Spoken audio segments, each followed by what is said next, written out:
Good evening. Welcome to Northbeat. I'm Megan Roberts.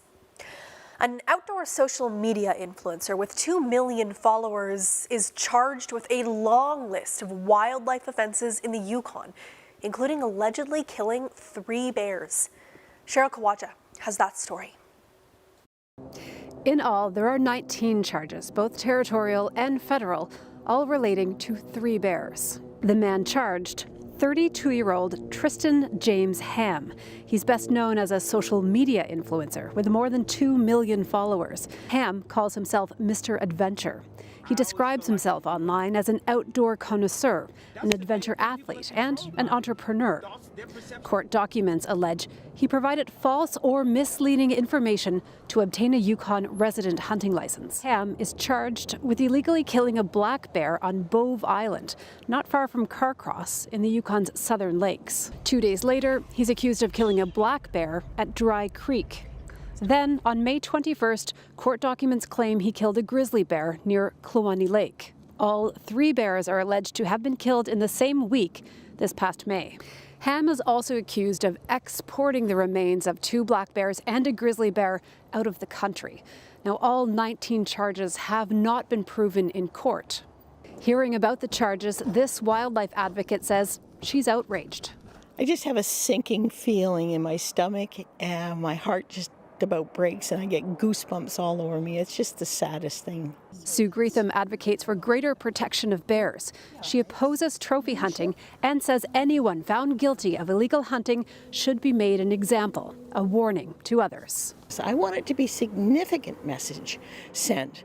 I think the fine should be raised. I think there should be jail terms for such egregious criminal activity regarding wildlife. I just don't understand it. As for the charges facing Tristan Ham, the case will return to court in early January. Cheryl Kawaja, CBC News, Whitehorse. Inuvialuit hunters are being called upon to help fill community members' freezers. The call comes from the Inuvialuit Community Economic Development Organization, the ICEDO, which is preparing for its quarterly distribution of country food. The CBC's Des Loreen has more.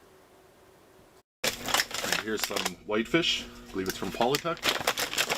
Brian Wade and his team at ICEDO want to buy your best catch.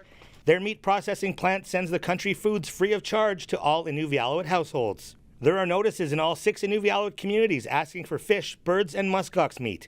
The food is collected at local Hunters and Trappers Committee offices in each community. Wade says the program supports traditional practices and helps local economies. We do a call out throughout the harvest seasons. We're just getting into the late fall, early winter harvest season. So we're getting what people are out harvesting, and we're giving them a chance to create a little income so that they could support themselves to go out on the land, but also in turn feed our Inuvialuit people. The country food distribution happens 4 times a year. Each community has a different call out depending on local animals. Yeah, so in the Delta communities, we're doing heavy on fish right now. Everybody's out fishing for coney and losh. Towards the coastal communities, we're doing whitefish and muskox, and then ptarmigan and arctic hares where we can. Any interested Inuvialuit hunters should get in contact with their Hunters and Trappers Committee office or Community Corp offices as soon as possible. Des Loreen, CBC News, Inuvik. A Hay River man is warning others after his dog Odin was almost strangled to death in a wire snare. Ken Latour and a friend were walking his 2 dogs on the Oxbow Trail, a designated off-leash area. At one point, they lost sight of Odin, and when they called for him, he didn't come running. They went looking and were shocked by what they found. I looked down at Odin and it was like, there's something going on. And I could see there's a wire, like coming out from his, because I think at that point we noticed, oh, there's snares here. And that's when I looked down and saw, my dog had been snared. So of course, your frame of mind changes pretty quickly then. And it was just about getting my mitts off and getting my fingers in there. I could tell then, like the wire was really tight. Like he wasn't wheezing or anything, but he also hadn't made a single sound. Yeah, there was a moment of complete panic when I realized what was going on, and I wasn't sure if I'd be able to loosen the clasp in time. But I was really lucky. I was able to. and got the wire loosened up and freed him. I told my wife and my daughter the story, and well, my wife cried. I mean, it's just like more out of shock, you know. It's just like it just hits you, right? Um, yeah, because it could easily have gone the other way, very easily. As you heard there, Latour said the outcome could have been tragic. He is grateful that Odin survived this ordeal. He added that he doesn't think the snares were placed to hurt animals, but he wants trappers to be more mindful of where they put them. The NWT Department of Environment and Climate Change says the Wildlife Act does not prohibit trapping within municipal boundaries, but safety precautions must be taken to prevent harm to the harvester and the public. The town of Hay River does not have any bylaws prohibiting trapping within community boundaries. In Iqaluit, the Kikitani Inuit Association is hosting the regional Kimaksuktit conference this week. It's held every 2 years and welcomes elders, mushers, and youth. Jody Ninyocha has more. Today started with participants learning from each other. They talked about how to maintain a dog team, types of dog harnesses, whips, and chamutiks. Hager Idlaut Sadluvinek is the director for Inuit programs and services with QIA. She says it's important dog mushing is being revitalized. Having dogs and revitalizing Inuit tradition is great. People are happy. Sadluvinek says QIA is working on recommendations and suggestions about dog teaming they get from the elders and dog mushers in these conferences. Eli Kakasiqtaktu is from Arctic Bay. He says it's important to pass on the knowledge about dog teaming to the next generation. Learn what we can learn today for us younger ones to be able to use those knowledge in the future. Eli has been on the Nunavut Quest Committee for almost 2 years now. He says if all goes well, the next year's race will start in Arctic Bay with mushers making their way to Pond Inlet. Johnny May Jr. is from Coudrock, Quebec, and has been a dog musher for 27 years. He says he's learning the differences between Nunavut and Nunavik mushers at the conference. We're a bit different with our land, and back in Kuujjuaq we have trees, so we have to make more narrow sleds as an example, longer lines because we're in the trees. May says his 13 and 15-year-old nephews are into dog mushing and that he's very proud of it. He also says he would like to see a dog team committee established in Nunavik. Jody Ningyuchar, CBC News, Iqaluit.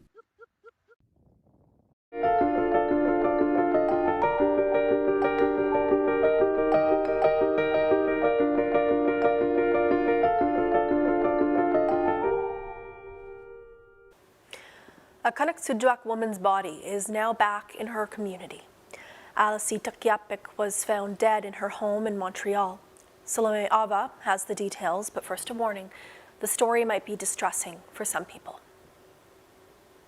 41-year-old Alice Takyapik's body was found in an apartment in Montreal in September. According to public prosecution, she may have been dead as early as first week of March. 2 men in Montreal are charged with improperly or indecently interfering with a body. Laura Aguirre is with SQ Project in Montreal. The organization helps to push the police to investigate cases of the missing Indigenous woman. Aguirre says a sister came to Montreal begging the police to look for Alice. And the reason why police went to the apartment is because the family literally told them, you need to go to this apartment and you need to investigate. And that's how they found her body there. Aguirre wants the police to investigate further. She says Alice's family say she was isolated from them leading up to her death. So she wasn't allowed to contact her family or friends, or she wasn't really allowed to leave the apartment, it sounds like. Even like a lot of the community organizations for urban Inuit and Indigenous folks in Montreal didn't really know Alice because she was so confined to her apartment. The Montreal police have finished their investigation. They have not commented on how Alice died. The 2 men are expected to appear in court on January 24th. Salome Ava, CBC News, Iqaluit. The Nunavut RCMP are investigating a sudden death in Arviat. RCMP received a report of a death around noon on Monday.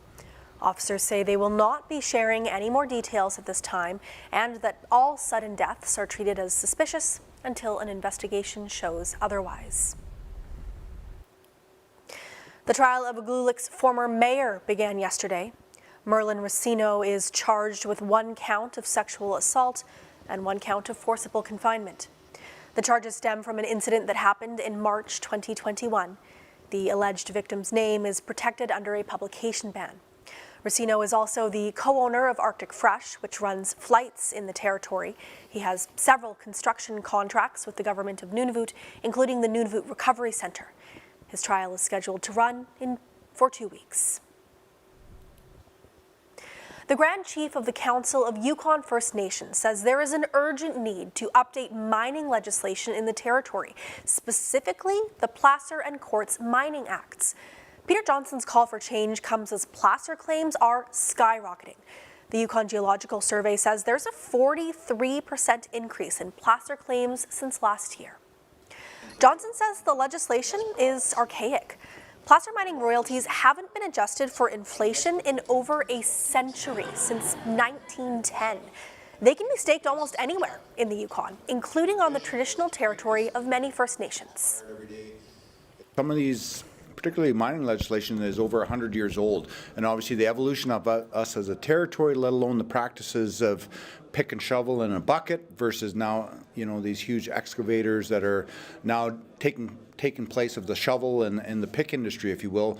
We see and want better legislation not only for environmental protection, but also to ensure that, certain things such as royalties, let alone, the opportunities that are in the mining industries under the trades are all not only fulfilled. Johnson is part of a Yukon government panel that is actively reviewing the legislation. Neither Johnson nor the Yukon government were able to share a timeline for its completion.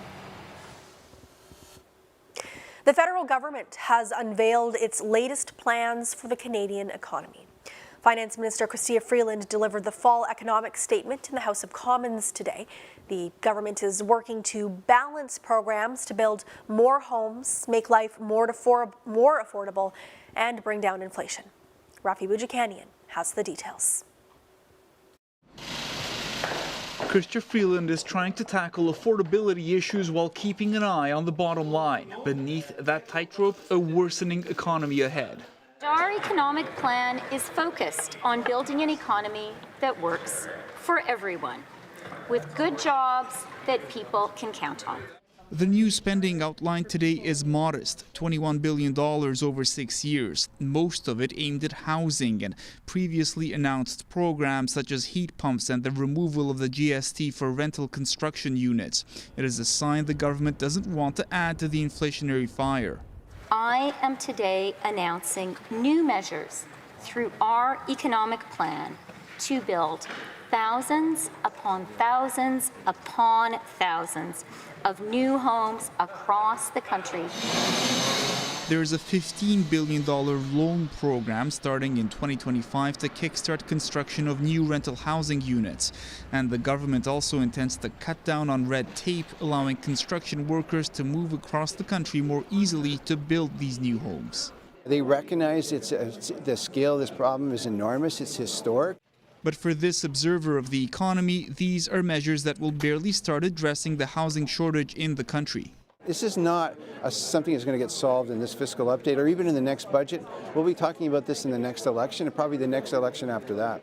An issue for the official opposition for months, engaging again today as the ink was still drying on the economic statement.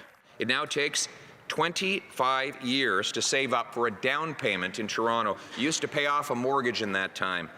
Since this Prime Minister has taken office, families have stretched out the terms of their mortgages to 90 years. Affordability is likely to be on Canadians' minds next time they're at the ballot box as they weigh how well the government has balanced spending with restraint in the middle of global uncertainty. Rafi Boudjikanian, CBC News, Ottawa. I'm Kathleen Goldhar, host of the new podcast, Crime Story. Every week, we bring you a different crime, told by the storyteller who knows it best. All the ins and outs. was a story of murder, of exploitation of a schoolgirl. You got one witness who can't be found. You got another witness who has changed his entire story. I remember just this feeling of like complete disbelief. Crime Story, available now on CBC Listen or wherever you get your podcasts.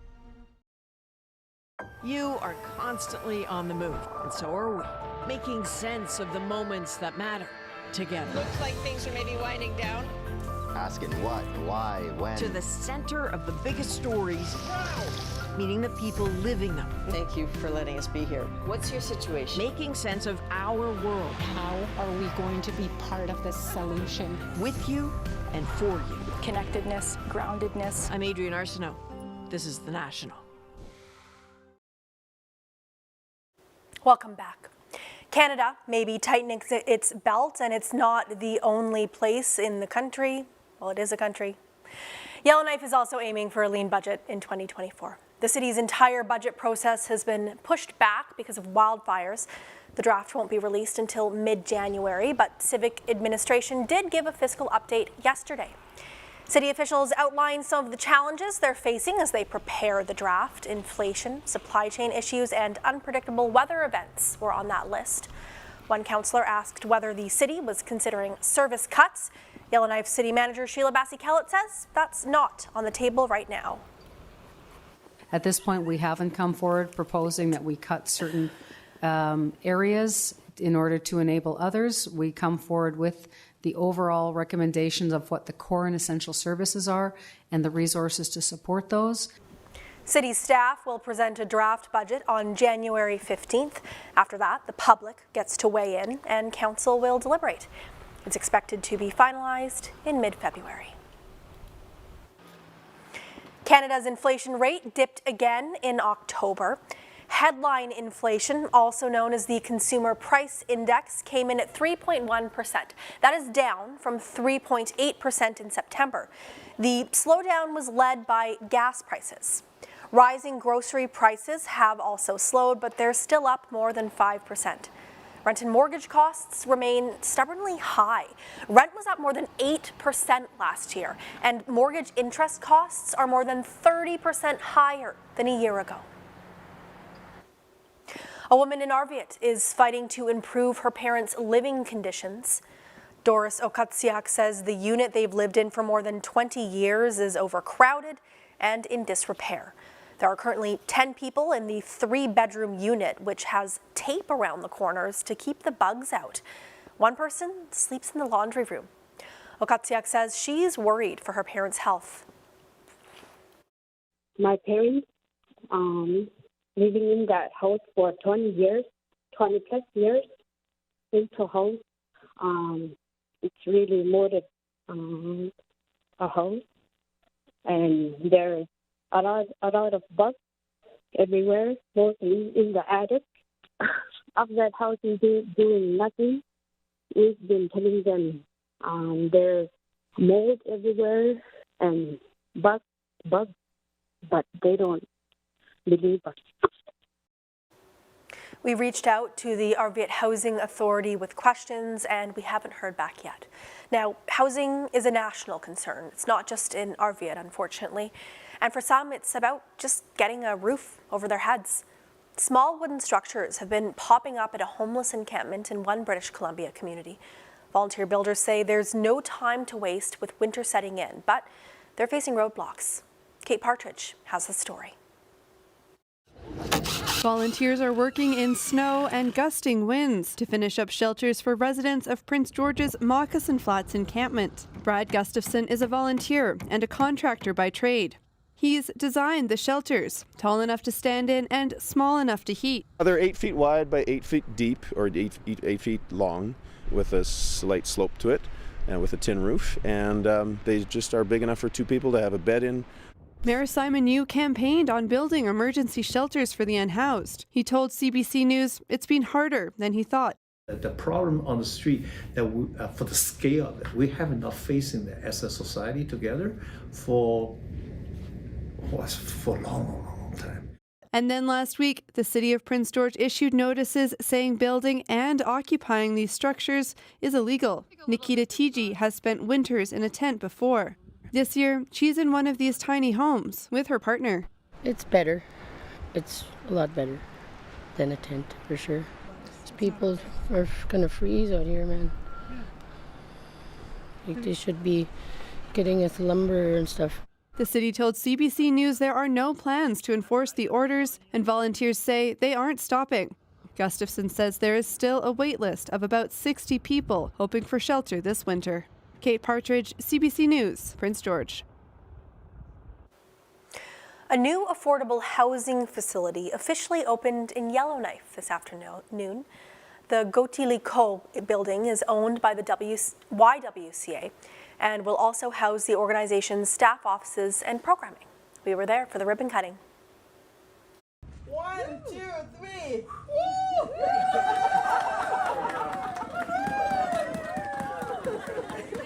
We're launching our 21-bedroom family housing units. So this building is going to be housing vulnerable families, so women and children, or couples that are in situations where they need the housing support. So everything you see in here, the tables, the pots, pans, beddings, everything that you see in here was made possible by people in the community, businesses, organizations that contributed to our $250,000 campaign. So now families can just move in. You don't have to worry about any furnishing. You don't have to worry about if you're ready, if you have the resources needed, because everything will be in this space. If there's kids actually going to use their hands, it's not going to operate until you have something or like a pot. I know right now with this building consists of mostly 1 bedrooms, few 2 bedrooms, and 3 of the studios that I talked about. But I think moving down and going beyond this building, we'd like to see a bigger family complex to be able to support families that have more than 2 or 3 children. Wow, this is such a bright. Someone cannot sleep. They have to have good curtains. So with any of our programming, if clients are interested or they feel like they meet the requirements and the services that we provide, they can contact our number directly. We're on Facebook, we have a phone number, and they can also contact us through our website as well, and we can be able to put them in touch with the right programs and supports that they need. Without further ado, it is my pleasure to announce that the YWCA's new building is named Gotili-Co, which is Willade Yati for Our Path. Awesome. Thank you.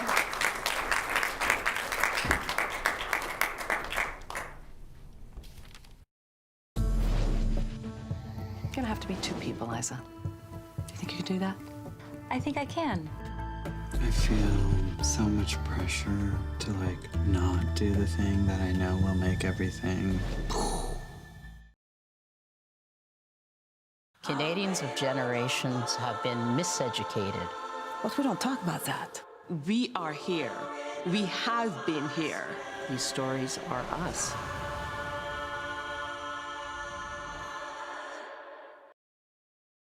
Every week, the issues that matter to Canadians. These are acts of desperation. Connecting politics to people. Some people have lost everything. Join me for Rosemary Barton Live.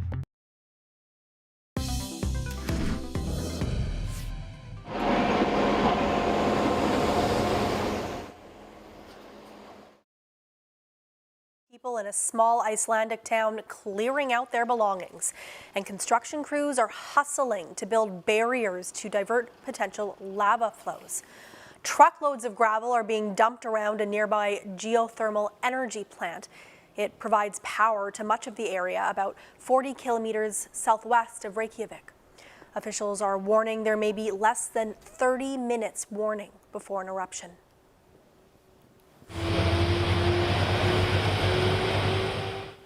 Rescue workers in northern India are making progress, trying to reach 41 workers who are trapped in a tunnel. The construction workers have been stuck there since November 12th after a landslide caused a section of the 4.5-kilometer tunnel to collapse. Crews have established video contact with the workers, and they've been able to send oxygen, food, and medicine through a pipe. A rescue team is drilling an evacuation tunnel about 100 meters long in the hopes that the crew can crawl out of it. Queer Yukon held a vigil in Whitehorse last night. It honored two-spirit, trans, and non-binary people who have died. The event was part of the International Transgender Day of Remembrance. We stopped by as they were preparing to welcome people. So today we have our Trans Day of Remembrance Vigil. It is our annual memorial to mark the passing of transgender folk in our communities and everywhere around the world. It is a interactive, I guess you could call it an art piece, where folk from the community can leave messages of joy, grief. They can leave names of folk who have passed, trans folk in their lives or in their community. It's a lasting installation to hold both joy and grief and many of the complicated emotions that we sometimes feel this time of year. I don't know what justice looks like, but for equity, I think that at its most basic unit, at its introduction, it is just building that awareness. It's sharing our experiences in a way that is authentic. It's learning about your community and your trans neighbors and siblings and family members and seeing us as people, seeing us as just other human beings, and that our experiences are just as valid a way of living and experiencing the world as everyone else's.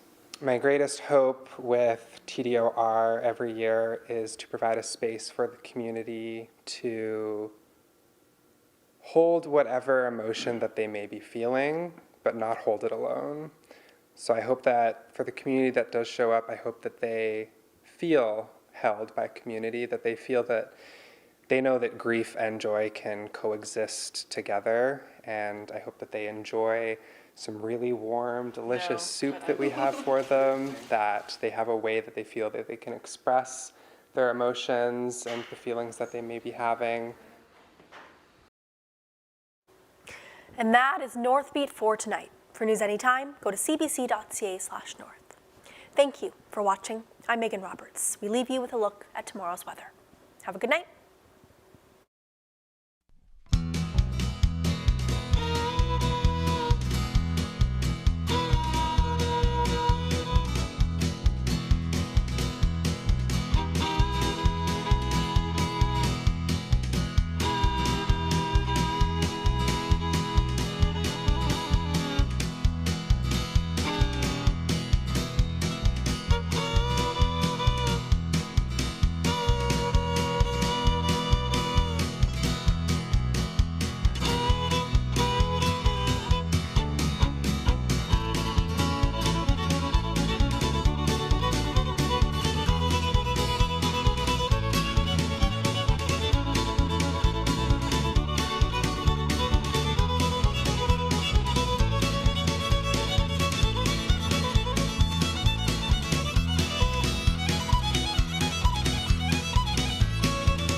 You're not a millennial. Yeah, well, Dr. Dre's not a doctor. I feel like such an imposter. You need money to survive. He had something to hide. Try typing with your thumbs. What do you call it? It's called a BlackBerry. Huh. We call them crackberries. There's a serial killer on the loose. 2 attacks in a week. Go on. Everybody's got something to hide. We're not gonna be here forever, right? Makes me want to make some changes. Your family can't take much more. I understand that you're struggling emotionally. Sure you want to do this? I mean, it's research, right? You need to stop asking me for things I can't give you. You've done it my whole life. I was homeschooled as a child. You can only be as smart as your mom. That's it. Gross. Okay, cool. I love it.